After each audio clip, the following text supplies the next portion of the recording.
After a lot of speculation, it's finally official. Kamala Harris is Joe Biden's running mate. So how did the senator go from prosecutor to vice presidential candidate? Let's rewind to 1964. Harris was born in Oakland, California, to immigrant parents. Her father was from Jamaica and taught at Stanford. Her mother moved from India, later becoming a scientist and activist. My mother was the toughest, the smartest, and the most loving person I've ever known.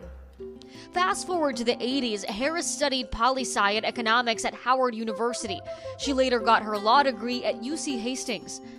Her career kicked off in 1990 as a deputy district attorney in Alameda County. Of course, I decided to become a prosecutor because I felt, I felt a very, and I still feel a very strong sense of responsibility to protect those who are vulnerable.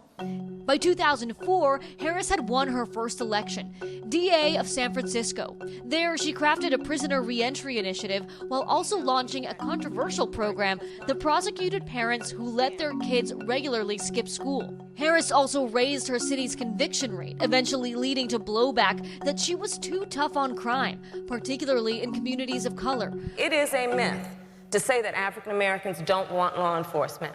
We do. What we don't want is racial profiling. What we don't want is excessive force. That's right. What we don't want is to have our civil liberties and civil rights be stripped. It's a belief she still defends today. Let's talk about a myth.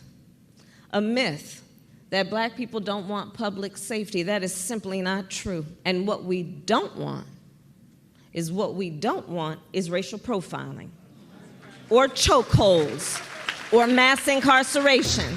Harris ran for California Attorney General in 2010, beating her opponent by less than a percentage point.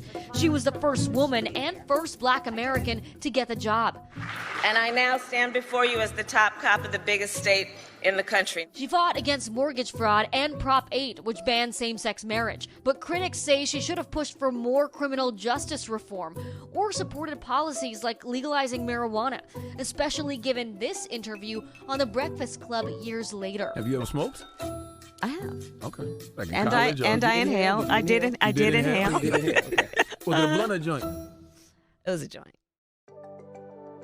In 2014, Harris married lawyer Doug Emhoff and became stepmom, or mamala, to his 2 kids. This was around the time she announced her Senate campaign. She won the race the same night Trump became president-elect. And yet again, she made history.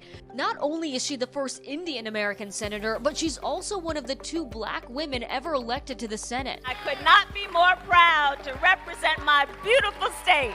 Harris wrote bills with senators across the aisle, focusing on things like bail reform and immigration. She also became known for her ability to grill witnesses. Is that policy in writing somewhere? I think so.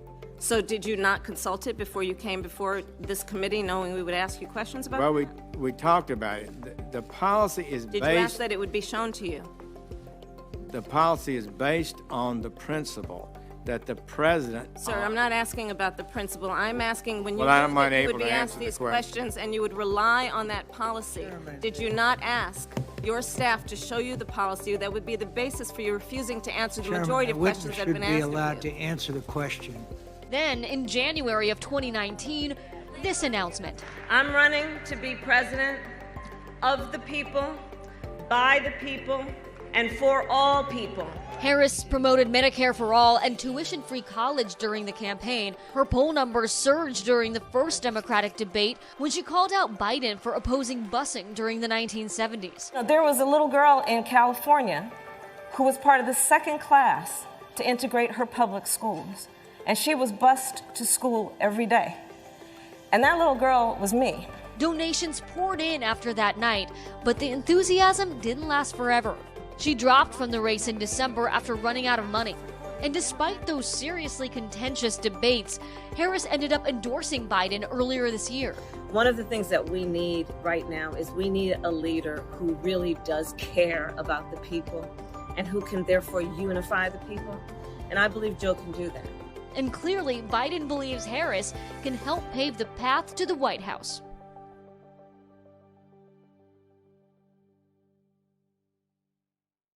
Hey, NBC News viewers, thanks for checking out our YouTube channel.